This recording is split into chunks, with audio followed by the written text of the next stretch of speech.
Hello there and welcome. Here is finally the promised video on seller-financed real estate deals. Seller financing can be excellent for beginning investors who don't have large enough amounts of money to put towards a 20% down payment on a rental property.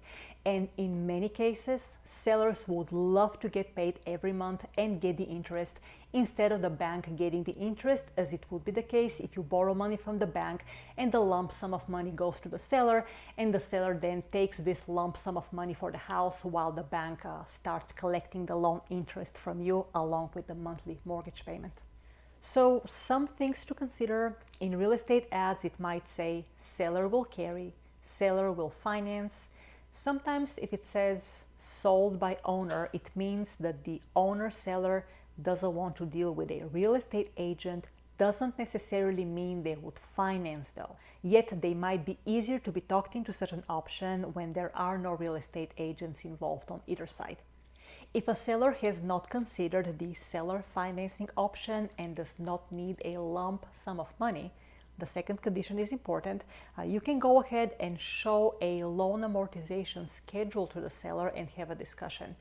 You may be able to negotiate a better price for the fact that the seller will be getting the interest, but you will also need to negotiate a contract in which there will be no penalty for prepaying the loan. Again, they might agree to lower their asking price when you show them the amortization schedule and they see how much money they'll earn through interest in addition to the loan principal that they'll assume as if they were the bank.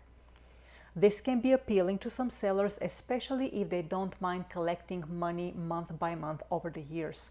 They will also see that most of the interest is paid in the first 5 years of the loan term and might say, okay, after 5 years, let's do a balloon payment.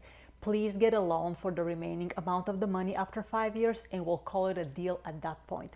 Usually such terms are agreed upon prior to both parties signing the contract. There are lots of variables and opportunities in real estate investing. You just need to be aware of this option because in some cases, if your credit score isn't the best, a seller may not necessarily mind that, whereas a bank or a private lender likely would.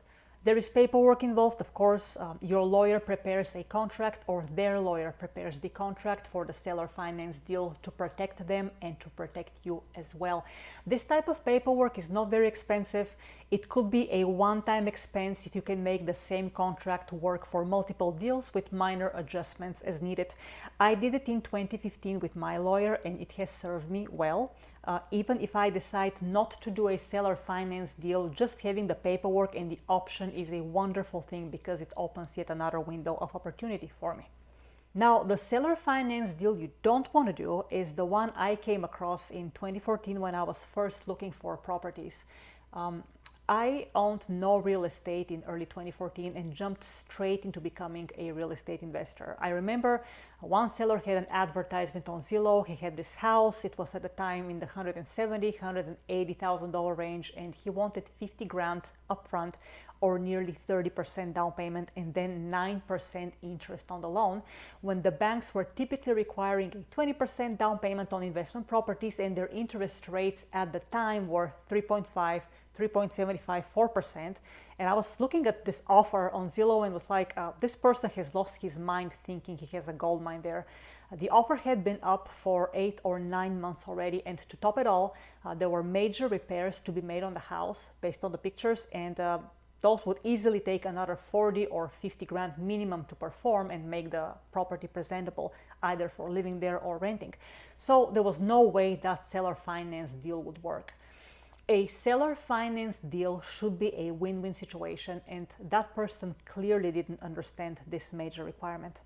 Besides, a seller wanting to carry a deal like this should also know how to structure their offer in a way that is more appealing than what the bank has to offer. At the time, my credit score was 780. I had no motivation to buy from somebody like this because, see, usually they know that there are people with horrible credit history or desperate to get a house, whether for themselves or to invest, and then such sellers try to rip these buyers off the best they can. Only clearly, nobody on the buyer side had bought into this because 9 months on the market, that means people are saying you're full of crap. So with the seller finance deal, again, get the papers from a lawyer and find an escrow company. There are lots of variables. You can technically create any contract you want, 10, 15, 20, 25, 30 years, depending on your long-term plan and seller's flexibility and motivation to sell. Always make sure your contract has a fixed interest rate and a clause saying that prepayment of the loan won't result in a penalty. It's easier to negotiate with open-minded sellers. Usually these are investors ready to get rid of some of their properties, and contrary to common belief, not all investors want to sell when they're old or tired. Some of them like selling when they're younger if the market is favorable, and again, they might consider a more favorable price and interest rate if you agree to buy from them directly, and that way they become the bank and get the interest. Depending on your position in terms of knowledge, leverage, or credit history, you may be able to negotiate a great deal.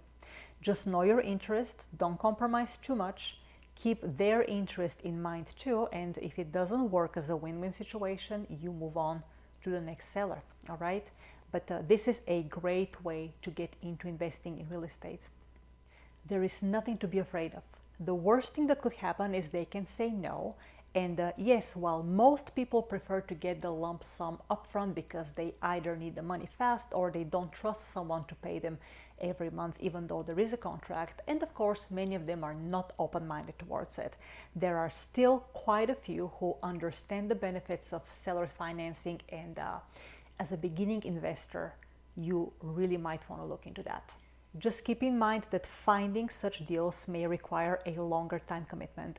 And I can also tell you from everything I've read and people I've talked with who are very successful investors and have 500, 600 properties, or something more accessible to a beginner's mindset, 20, 30 properties. Most of them started with seller finance deals simply because they didn't have enough money for a 20% down payment on an investment property. Then, of course, there is this absolutely marvelous book, Creating Wealth, by Robert Allen, famous investor, author, phenomenal businessman, in which he explains seller financing very well. That's what he did for many years during up markets, down markets, side markets, no matter what markets, high interest, low interest. He didn't care because he always found ways to create win-win situations, and he never had to worry about the market. He's among the people who have proven repeatedly that the asking price doesn't matter, the market doesn't matter, and that you can't let existing economic conditions stop you from pursuing your aspirations. So don't use this as an excuse. Don't use the high market as an excuse. Look for deals, educate yourself if you're not ready to buy. Read and learn, get mentors, and get started on your journey, because relying on a job, guys, is not a reliable strategy, as the last 2 years showed how vulnerable such strategy really is. Please don't delude yourselves. Get into learning about passive income. Learn how to produce multiple income streams that are unrelated to a job, because they give you choices. They give you financial choices, and having choices is great for your sanity and future prosperity and overall for your life, okay? If you have any questions, please follow the links in the description and shoot me a message. Thank you for watching.